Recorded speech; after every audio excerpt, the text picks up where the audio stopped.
السلام علیکم ورحمۃ اللہ وبرکاتہ۔ وعلیکم السلام ورحمۃ اللہ وبرکاتہ استاد۔ مرحبا بعودتکم ایہا الطلاب الکرام الى درس الحدیث من جدید، فحیاکم اللہ تعالی فجزاکم اللہ احسن الجزاء فی الدنیا والآخرہ، داعین اللہ جل جلالہ ان یبارک لنا فی هذه العلوم وان یسہل علینا هذه الدروس۔ رب زدنی علما، رب اشرح لی صدری ویسر لی امری واحلل عقدۃ من لسانی یفقہوا قولی۔ عزیز طلباء، بحمد اللہ تعالی و بعونہ جل وعلا مشکوٰۃ المصابیح کے سلسلہ دروس کا یہ ایپیسوڈ نمبر 40 یعنی 40واں سبق ہمارے سامنے موجود ہے، اور آج کے سبق کے حوالے سے ہمارے زیر مطالعہ احادیث 3233 سے 3244 تک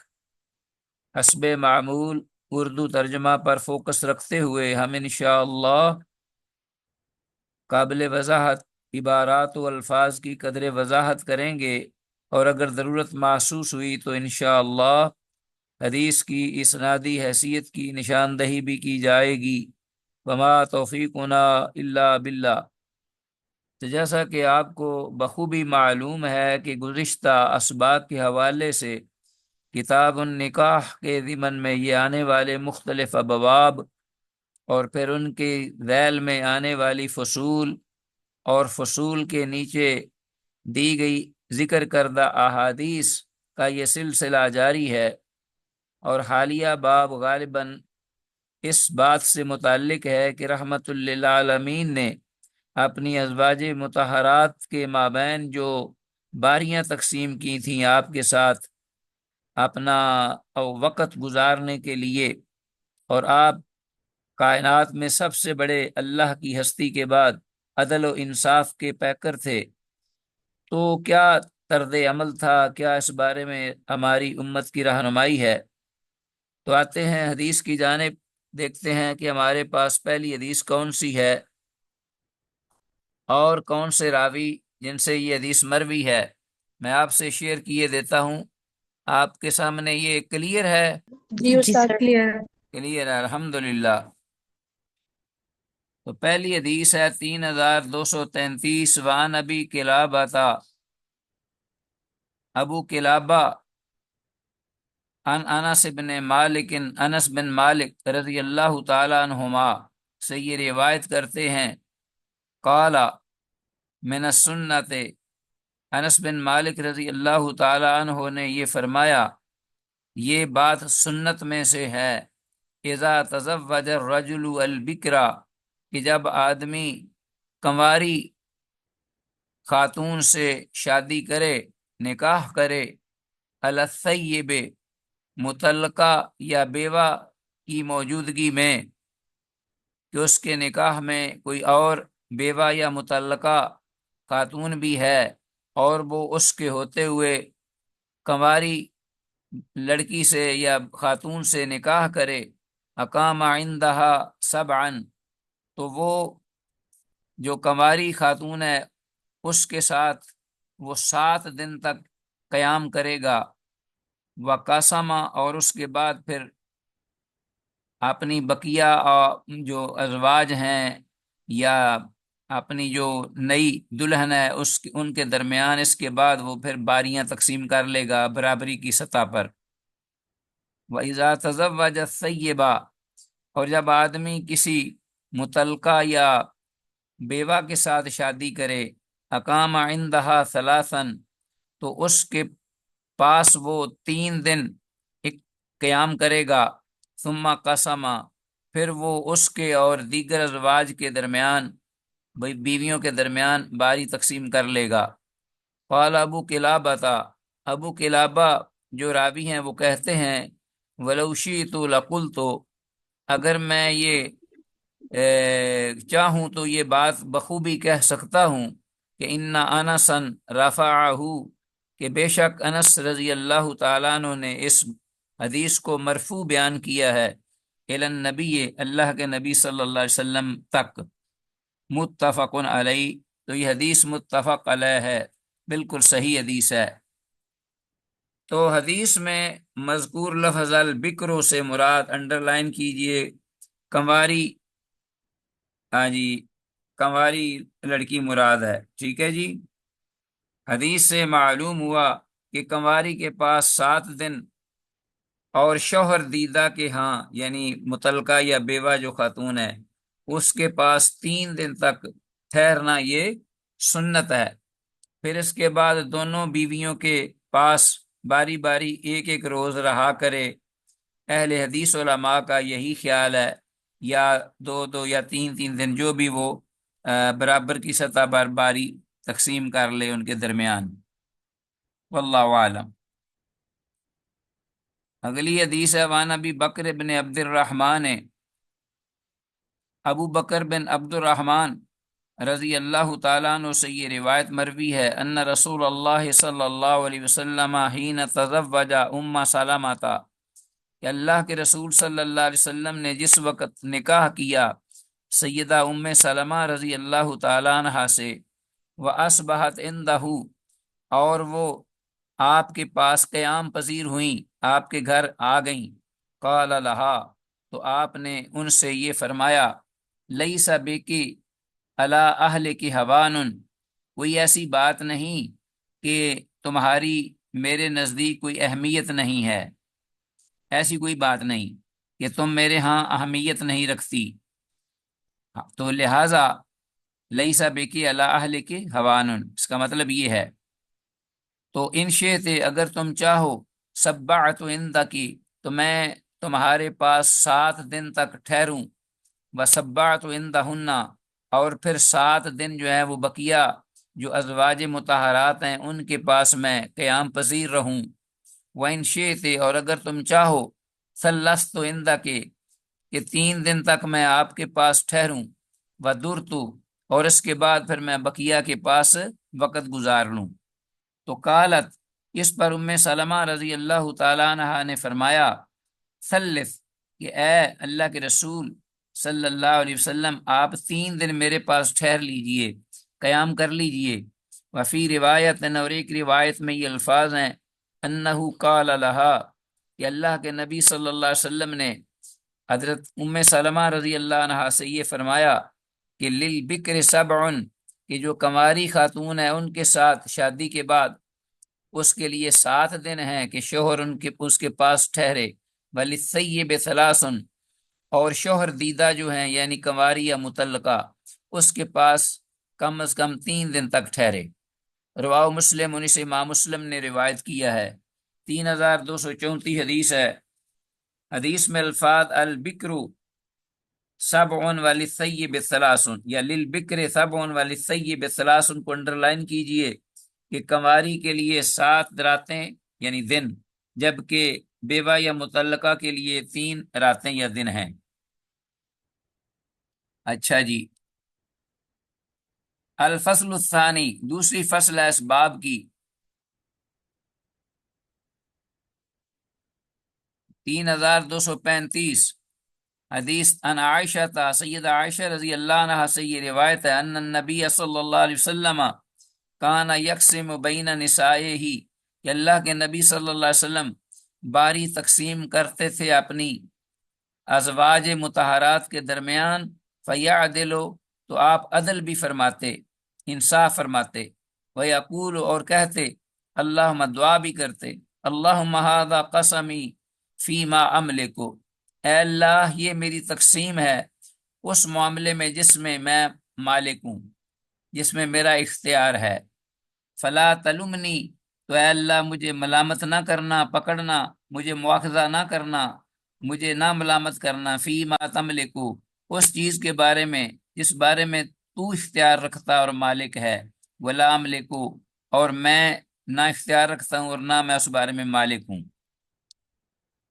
مطلب یہ کہ دلی محبت جو ہے وہ میرے بس کی بات نہیں ہے، باقی جس معاملے میں میرا اختیار ہے اس میں میں اپنا پورا جو عدل اور انصاف ہے اس کو ملحوظ خاطر رکھوں گا۔ روایت ترمذی، اس امام ترمذی نے روایت کیا ہے وابو داود ابن نسائی وابن ماجہ والدارمی، اور اسی طرح امام ابو داود، امام نسائی، امام ابن ماجہ، امام دارمی رحمہ اللہ سب نے اپنی اپنی کتب حدیث میں اس حدیث کو روایت کیا ہے۔ حدیث کی سند جو ہے یہ صحیح ہے، یعنی حسن ہے، اور حدیث میں الفاظ فلا تلمنی فی ما تملک ولا املک کا ترجمہ میں نے بتا دیا ہے کہ اے آپ مجھے اے اللہ اس چیز یعنی دلی محبت کے بارے میں ملامت نہ کرنا جس کا تجھے تو اختیار ہے اور مجھے اختیار نہیں۔ آگے آتے ہیں، باقی حدیث کے جو الفاظ یا مفہوم ہے وہ کلیئر واضح ہے۔ 3236 حدیث وعن ابی ہریرہ، ابو ہریرہ رضی اللہ عنہ سے یہ روایت ہے، ان النبی صلی اللہ علیہ وسلم قال، کہ اللہ کے نبی صلی اللہ علیہ وسلم نے ارشاد فرمایا، اذا کانت عند الرجل امراتان، جب مرد کے پاس دو بیویاں ہوں، فلم یعدل بینہما، تو وہ دونوں کے درمیان عدل و انصاف نہ کرے، انصاف کا برتاؤ، جا یوم القیامت، وہ قیامت کے دن آئے گا اللہ کی بارگاہ میں، وشقہ ساقط، اس کا ایک پہلو جسم کا جو ہے وہ ساقط یعنی ڈیمیج ہوگا، مفلوج ہوگا۔ رواه ترمذی و ابو داود و النسائی و ابن ماجہ والدارمی، اس امام ترمذی، امام ابو داود، امام نسائی، امام ابن ماجہ اور امام دارمی رحمہ اللہ سب نے اپنی اپنی کتب حدیث میں روایت کیا ہے۔ 3236 حدیث ہے، اور یہ جیسا کہ میں نے بتایا ہے پہلے بھی کہ یہ حدیث جو ہے یہ ضعیف ہے سند کے اعتبار سے، سند میں قتادہ مدلس اور عنعن ہے، اور اس حدیث کا ایک شاہد بھی ضعیف ہے۔ اس کے علاوہ حدیث میں الفاظ وشقہ ساقط کا مطلب ہے کہ اس آدمی کا جو بے انصاف ہوگا اپنی بیویوں کے مابین، اس کا آدھا دھڑ جو ہے جسم کا وہ مفلوج ہوگا، ڈیمیج ہوگا۔ وشقہ ساقط کو انڈر لائن کیجئے، ٹھیک ہو گیا جی۔ آگے ہمارے پاس الفصل الثالث، تیسری فصل اسی باب کی 3237 حدیث وان عطا بن ابی رباح رحمہ اللہ جلیل القدر تابعی ہیں، ان سے یہ روایت ہے، قال کہتے ہیں، حضرنا مع ابن عباس، کہ ہم موجود تھے، حاضر تھے عبداللہ بن عباس رضی اللہ تعالیٰ عنہما کے ساتھ، جنازت میمونہ، ان کی خالہ ام المومنین میمونہ رضی اللہ تعالیٰ عنہ کے جنازے میں، بے صارفہ، صرف مقام پر، صرف مقام پر ہم عبداللہ بن عباس رضی اللہ عنہما کے ساتھ ان کی جو خالہ ہیں سیدہ ام المومنین میمونہ رضی اللہ عنہ کے جنازہ میں ہم صرف مقام پر حاضر تھے۔ فقالا، تو انہوں نے کہا، ہذہ زوجۃ رسول اللہ، یہ تو اللہ کے رسول صلی اللہ علیہ وسلم کی بیوی تھی، زوجہ محترمہ۔ فَإِذَا رَفَعْتُمْ نَعْشَهَا، تو جب تم ان کا جو جسد ہے وہ اٹھاؤ، یعنی چارپائی، فَلَا تُزَعْزِعُوهَا، تو مت اس کو جھٹکا دینا، وَلَا تُزَلْزِلُوهَا، اور نہ اس کو شدت کے ساتھ ہلانا یا حرکت دینا۔ ٹھیک ہے جی، دونوں کا معنی تقریباً ایک ہی ہے۔ وَرْفَقُوا بِهَا، بلکہ بڑی نرمی کے ساتھ ان کی چارپائی کو اٹھانا، اوپر اٹھانا، رکھنا۔ فَإِنَّهُ كَانَ عِندَ رسول اللہ، اس لیے کہ یہ جب رسول اللہ صلی اللہ علیہ وسلم کے پاس تھیں، کان عند رسول اللہ، یہ اللہ کے رسول صلی اللہ علیہ وسلم کی گھر والی تھیں، 9 نسوۃ، 9 بیویاں تھیں آپ صلی اللہ علیہ وسلم کی جو ازواج مطہرات تھیں، کان یقسم منہن لثمان، تو آپ ان میں سے جو 8 ازواج مطہرات تھیں ان میں باری تقسیم کرتے تھے ان کے پاس رہنے کی۔ ولا یقسم لواحدۃ، اور ایک کے لیے باری تقسیم نہیں کرتے تھے۔ قال عطا جو راوی ہیں وہ کہتے ہیں رحمہ اللہ، التی کان رسول اللہ لا یقسم لها، کہ رسول اللہ صلی اللہ علیہ وسلم کی وہ زوجہ محترمہ جس کی آپ باری تقسیم نہیں کرتے تھے اس کے پاس رہنے کے لیے، بالاغنا، ہمیں یہ بات پہنچی ہے کہ انا صفیہ، تو کہ وہ یقیناً صفیہ بنت حیی بن اخطب، رضی اللہ تعالیٰ عنہ تھیں۔ وکانت آخرہن موتن، جو کہ ان سب میں سے آخر میں فوت ہوئیں، ماتت بالمدینہ، اور مدینہ میں وہ انہیں موت آئی، یعنی وہ اللہ کو پیاری ہوئیں، رضی اللہ عنہن، متفق علیہ۔ وقال رزین، اور امام رزین رحمہ اللہ کہتے ہیں، قال غیر عطا، کہ یہ تو عطا رحمہ اللہ کی روایت کے الفاظ تھے۔ عطا رحمہ اللہ کے علاوہ کہ جو اہل علم ہیں انہوں نے یہ بات کہی ہے کہ یا سودا تو، کہ جن کی باری آپ نے نہیں لگائی تھی یا جس کے پاس آپ نہیں ٹھہرتے تھے وہ سودا تھی، یا سودا تو رضی اللہ عنہا۔ وہو اصح، اور یہ بات زیادہ درست ہے، وہابت یومہا لعائشہ تھا، جنہوں نے اپنے دن کو سیدہ عائشہ رضی اللہ عنہا کے لیے ہبہ کر دیا تھا، ہینا اراد رسول اللہ طلاقہا، جس وقت اللہ کے رسول صلی اللہ علیہ وسلم نے انہیں آزاد کرنے کا ارادہ فرما لیا تھا۔ فقالت لہو، تو انہوں نے رسول اللہ صلی اللہ علیہ وسلم سے یہ بات کہی، امسکنی، کہ مجھے اپنے پاس ٹھہرا لیجئے، قد وہبت یومی لعائشہ تھا، تحقیق میں نے ہبہ کر دیا ہے اپنا دن سیدہ عائشہ رضی اللہ عنہا کے لیے، لعلی، شاید کہ ان اکون، میں ہو جاؤں، من نساء کا، آپ کی بیویوں میں سے، فی الجنت، جنت میں۔ تو یہ تھی بات، اور یہی صحیح اور درست ہے۔ 3237 حدیث۔ حدیث کے الفاظ، فلا تزعزعوها کو انڈر لائن کیجیے، ان کا ترجمہ ہے تو انہیں جھٹکے نہ دینا اٹھاتے ہوئے۔ تو حدیث کے مطابق جس زوجہ محترمہ آپ صلی اللہ علیہ وسلم نے جس زوجہ محترمہ کی باری تک مقرر نہیں فرمائی تھی وہ سیدہ سودا رضی اللہ تعالی عنہا تھیں۔ یہ بھی معلوم ہوا کہ عورت اپنی باری خامد کو دے دے تو وہ آگے جسے چاہے اپنا اس کے لیے مقرر کر لے، اس دن کو یا اس باری کو۔ ٹھیک ہے جی، آگے ہمارے پاس حدیث، باب عشرت النساء وما لكل واحدة من الحقوق، یہ بھی بڑا اہم باب ہے، اور اس کا بھی تعلق تقریباً پیچھے جو تھا باب وہ تو ازواج مطہرات رضی اللہ تعالیٰ عنہن کی باری کے بارے میں تھا، جو کہ آپ نے تقسیم کی ہوئی تھی، اور اب یہ بقیہ امت کے لیے بھی اس میں مسائل ہیں اس باب میں، کہ بیویوں کے ساتھ رہن سہن اور ہر ایک کے حقوق کا بیان بڑا ہی اہم ہے اس اعتبار سے۔ تو پہلی فصل اس میں یہ حدیث ہے 3238، عن ابی ہریرہ تھا، ابو ہریرہ رضی اللہ عنہ سے یہ روایت ہے، قال، وہ کہتے ہیں، قال رسول اللہ، کہ رسول اللہ صلی اللہ علیہ وسلم نے ارشاد فرمایا، استوصوا بالنساء خیرا، کہ عورتوں کے ساتھ بلائی سے، خیر سے پیش آؤ، خیر و بہتری اور بلائی سے پیش آؤ، فَإِنَّهُنَّ خُلِقْنَ مِن ضِلَعٍ، اس لیے کہ بے شک وہ پیدا کی گئی ہیں پسلی سے، وَإِنَّ أَعْوَجَ شَيْءٍ فِي الضِّلَعِ أَعْلَاهُ، اور یقیناً پسلی میں سب سے جو ٹیڑھا حصہ ہوتا ہے وہ اس کا اوپر کا حصہ ہوتا ہے، وَإِنَّ أَعْوَجَ فِي شَيْءٍ فِي الضِّلَعِ أَعْلَاهُ، جس کا اوپر کا حصہ وہ سب سے زیادہ ٹیڑھا ہوتا ہے، مڑا ہوا۔ فَإِن ذَهَبْتَ تُقِيمُهُ، تو اگر تو یہ کوشش کرے کہ اس ٹیڑھے حصے، پسلی کے ٹیڑھے حصے کو سیدھا کر دے، تو کسرتا ہو، تو اس کو توڑ تو دے گا لیکن سیدھا نہیں ہوگا۔ وَإِن تَرَكْتَهُ، اور اگر تو نے اس کو چھوڑ دیا اسی حالت میں، تو لم یزل اعوجا، تو وہ ہمیشہ ٹیڑھا ہی رہے گا۔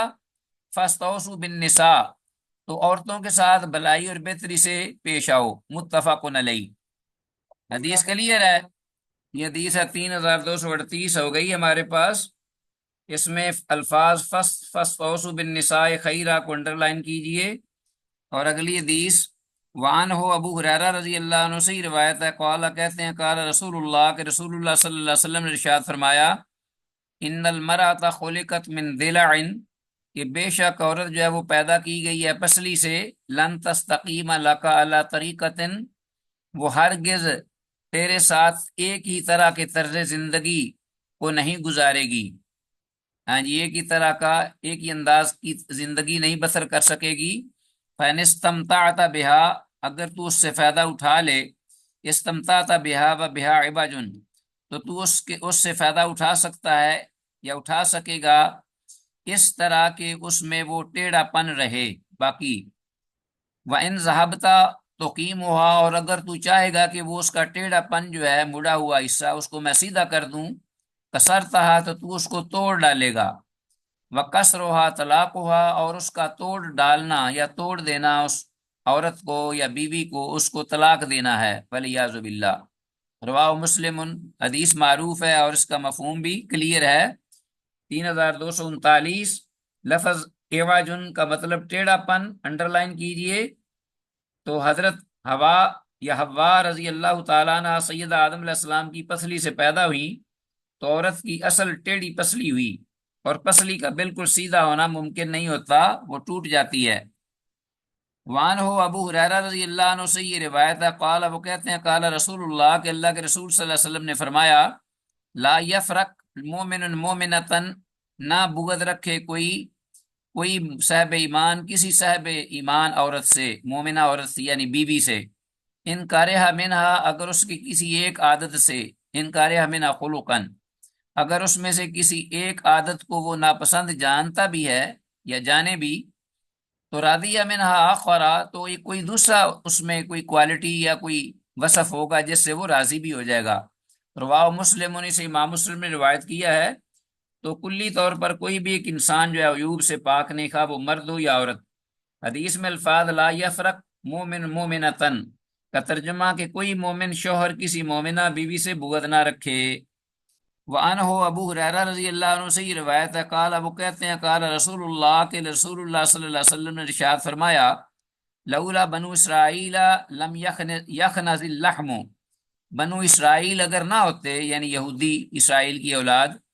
تو گوشت جو ہے وہ جانوروں کا گوشت وہ گلتا نہ سڑتا، یعنی خراب نہ ہوتا۔ ولولا حوا، اور اگر حوا، اما حوا جو ہیں علیہ السلام، اگر وہ نہ ہوتی، لم تخن انثا زوجہا الدہرا، تو کوئی بھی بیوی جو ہے وہ اپنے شوہر کی خیانت کا مرتکب نہ ہوتی۔ تو یہ بڑی عجیب حدیث ہے بظاہر، 3241، اور ہے بھی متفق علیہ۔ تو یہ لم یخنز اللحم کا ترجمہ کہ گوشت خراب نہ ہو یا نہ سڑتا یا خراب ہوتا۔ حدیث سے معلوم ہوا کہ گوشت یا باسی رکھنے کی رسم بنی اسرائیل سے نکلی، کہ گوشت کو رکھ دو اور اس کو سٹور کرو اور باسی ہو جائے، تو یہ اسرائیلی یہودی جو ہیں انہوں نے اس کا آغاز کیا۔ یہ بھی معلوم ہوا کہ عورتوں میں خیانت کی عادت پہل سیدہ حوا سے شروع ہوئی، مطلب یہ کہ سیدنا آدم علیہ السلام کو شیطان کے ورگلانے سے اما حوا نے ہی دانا کھلایا، واللہ عالم۔ تو بہرحال یہ باتیں کنٹروورشیل ہیں، تو حقیقت میں دونوں کا ذکر آتا ہے، ربنا ظلمنا، اے ہمارے رب ہم دونوں نے ظلم کیا۔ تو دونوں جو ہیں وہ اللہ پاک کی نافرمانی کے، بلکہ ایک جگہ میں تو ہے وعصا آدم ربہ فغوا، کہ آدم علیہ السلام نے اپنے رب کی نافرمانی کی اور بہک گئے۔ تو بہرحال حقیقت تو اللہ ہی جانتے ہیں، جو بظاہر وہ یہی ہے کہ دونوں اس میں شریک تھے۔ 3242 وعن عبداللہ بن زمعہ، سیدنا عبداللہ بن زمعہ رضی اللہ تعالیٰ عنہ سے یہ روایت مروی ہے، قال، وہ کہتے ہیں، قال رسول اللہ، کہ اللہ کے رسول صلی اللہ علیہ وسلم نے ارشاد فرمایا، لا یجلد احدکم امرأتہ جلد العبد، کہ نہ مارے تم میں سے کوئی ایک اپنی بیوی کو جس طرح کے غلام کو آقا کوڑے لگاتا ہے یا مارتا ہے۔ ثم یجامعها فی آخر الیوم،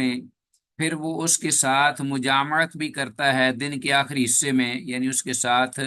پھر صحبت بھی کرتا ہے۔ وفی روایت، اور ایک روایت میں یہ الفاظ ہیں، یعمد احدکم فیجلد امرأتہ جلد العبد، کہ تم میں سے ایک ارادہ کرتا ہے تو وہ، یا ارادہ رکھتا ہے تم میں سے ایک، فیجلد امرأتہ، تو پھر وہ مارتا ہے کوڑے اپنی بیوی کو، جلد العبد، غلام آقا کا غلام کو کوڑے مارنے کی طرح، فَلَعَلَّهُ يُضَاجِعُهَا، اور شاید کہ وہ اس کے ساتھ پھر مجامعت بھی کرے، اس کے ساتھ لیٹے، فی آخر یوم ہی، اس دن کے آخری حصے میں، یعنی دن کے آخری حصے میں۔ ثم وعظهم فی ضحکہم، پھر رسول اللہ صلی اللہ علیہ وسلم نے ان کو یعنی صحابہ کرام رضوان اللہ علیہم اجمعین کو نصیحت بھی فرمائی، فی ضحکہم، ان کے ہنسنے کے بارے میں، من الضرطۃ، ہوا کے اخراج کے وقت، یعنی یہ ہوا خارج ہونے کے وقت جو آواز آتی ہے اس پر جو ہنسا جاتا ہے، اس سلسلے میں رسول اللہ صلی اللہ علیہ وسلم نے انہیں نصیحت بھی فرمائی۔ فقال، تو آپ نے فرمایا، لمن یضحک احدکم، تم میں سے کوئی ایک ہنستا ہے، مما یفعل، ایسی چیز سے جو وہ خود بھی کرتا ہے۔ تو گویا کہ کوئی بھی بشر اس کام سے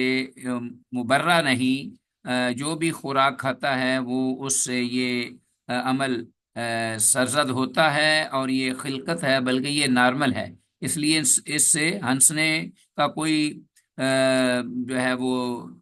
تک نہیں بنتا، اور نہ ہی اس کے لیے یہ زیب دیتا ہے اس کو کہ وہ دوسروں کے اس فعل پر وہ ہنسے، جبکہ وہ خود بھی اس سے یہ فعل سرزد ہوتا ہے۔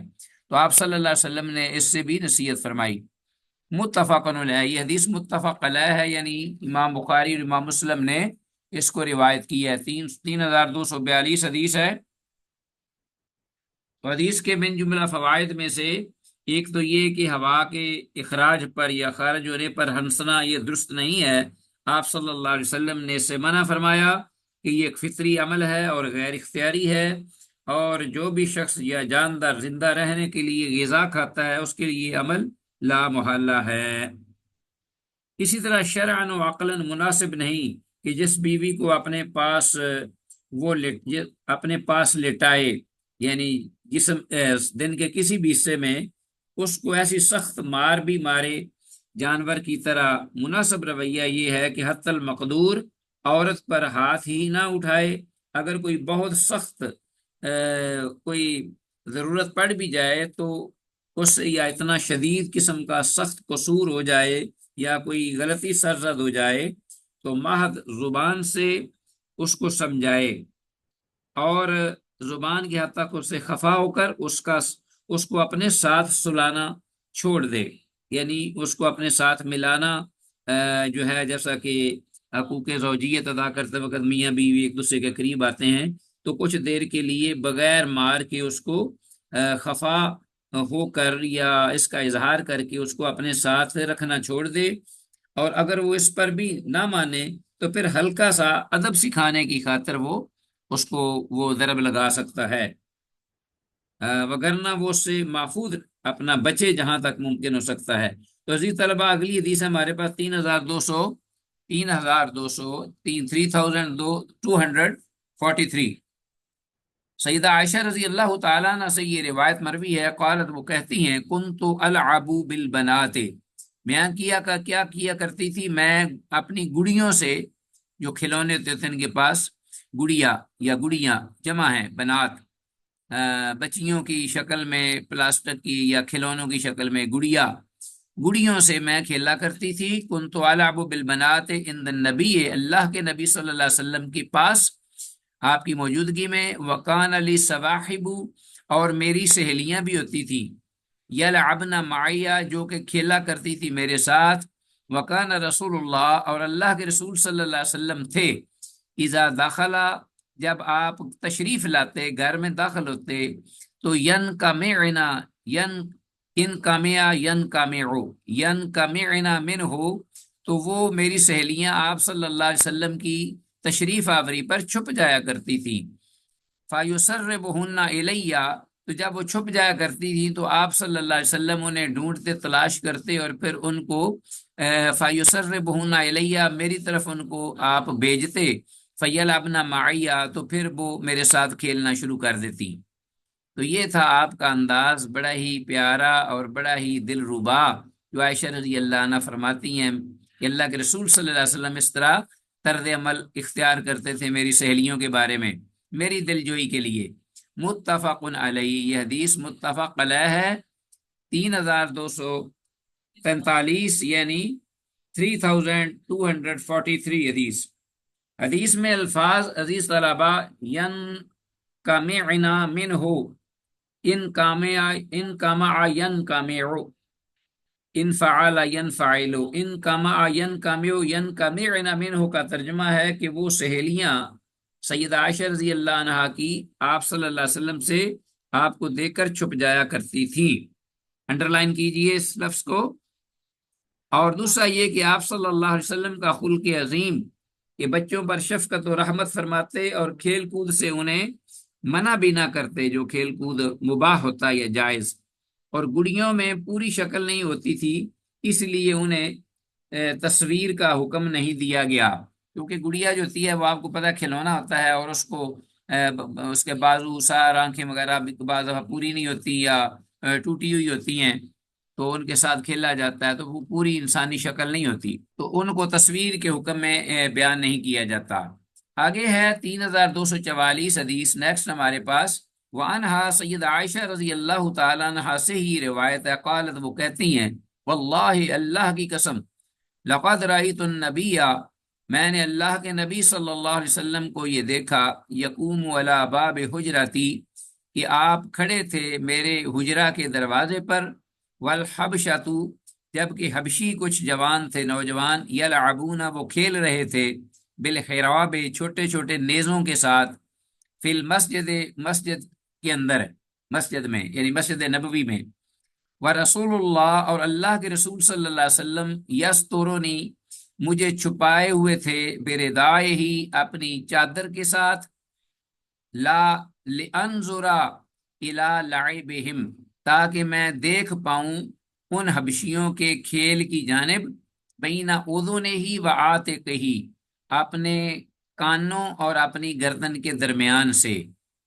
تو آپ صلی اللہ علیہ وسلم مجھے اپنی چادر جو ہے اس سے چھپاتے تھے، جبکہ میں آپ کے کندھا پر اپنا چہرہ رکھ کے رسول اللہ صلی اللہ علیہ وسلم کے کان اور آپ کی جو گردن مبارک ہے ان کے درمیان سے میں پیچھے ہو کر دیکھتی تھی ان حبشیوں کے کھیل کو.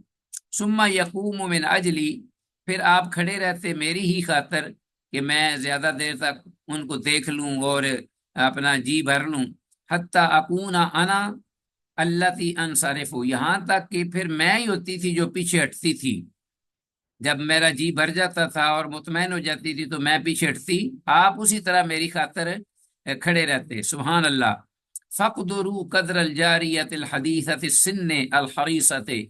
تو تم خود ہی یہ اندازہ لگا لو، فقدروا قدر الجاریہ کہ کیسی نوجوان لڑکی کے بارے میں، حدیثۃ السن یعنی جو کہ اوائل عمر میں ہو، ٹھیک ہے جی، نو عمر ہو، اوائل عمر کی بچی یا لڑکی، کہ اس کو کس قدر شغف ہوتا ہے، حریص آتے کتنی وہ حریص ہوتی ہے اللہ وے کھیل کود یا تماشا دیکھنے پر. تو اپنے بارے میں خود فرماتی ہے سیدہ عائشہ رضی اللہ عنہ کہ میں اوائل عمر میں آپ اندازہ لگا لیجئے کہ میں کتنی دیر تک کھڑی ہو سکتی تھی وہاں، یعنی خاصی دیر تک کھڑی ہوتی، لیکن آپ صلی اللہ علیہ وسلم پیچھے نہیں ہٹا کرتے تھے میری دلجوئی کے لیے. اللہ اکبر. متفق علیہ. حدیث صحیح بخاری اور صحیح مسلم میں یہ منقول ہے، مذکور ہے، مروی ہے. اور یہ 3244 حدیث بڑی معروف حدیث ہے. حدیث میں مذکور لفظ الحراب کو انڈر لائن کیجئے، اس سے مراد چھوٹے چھوٹے نیزے جن سے وہ حبشی جو ہیں وہ کھیلتے تھے مسجد کے اندر، مسجد کے احاطے میں. کس لیے؟ جہاد کی تعلیم و تربیت کے لیے، ٹریننگ کے لیے. آپ صلی اللہ علیہ وسلم کی اپنے ازواج مطہرات سے کمال محبت و شفقت کا یہ مظہر ہے حدیث کہ جب تک سیدہ عائشہ رضی اللہ تعالی عنہ اپنی جگہ سے نہیں ہٹی، آپ صلی اللہ علیہ وسلم ان کی دلجوئی کے لیے وہاں سے نہیں ہلے. اسی طرح عورت کو اجنبی مردوں کی جانب دیکھنا درست ہے ایک حد تک، کہ مقصد اور مردوں کو نہ دیکھنا ہو بلکہ ان کا جو عمل ہے، کھیل ہے جو وہ کر رہے ہیں اس کی طرف مقصود ہو، بشرطے کہ فتنہ کا خوف بھی نہ ہو، تو اس حد تک جائز ہے. تو عزیز طلباء اس پر آج کا ہمارا یہ لیسن جو کہ بعض ناگزیر وجوہ کی بنا پر یہ 3 پارٹس میں ہوا ہے، چونکہ میں آؤٹ آف دا سٹی ہوں اور وہاں انٹرنیٹ کی سہولت بھی نارمل نہیں ہے، تو اس لیے میں معذرت خواہ ہوں کہ آپ کو میں نے تکلیف بھی دی کہ جمعہ کے دن یہ لیسن لیا اور 3 پارٹس میں یہ آیا ہے. انشاءاللہ اس کو ہم اسی طرح آپ کو LMS پر انشاءاللہ اپلوڈ کر کے آپ کی خدمت میں پیش کریں گے. هذا ما عندي واللہ اعلم وعلم بالصواب. سوموار تک یعنی منڈے تک کے لیے اجازت ہو. اللہ ہم سب کا حامی و ناصر ہو. وما توفیقنا الا باللہ. والسلام علیکم ورحمۃ اللہ وبرکاتہ.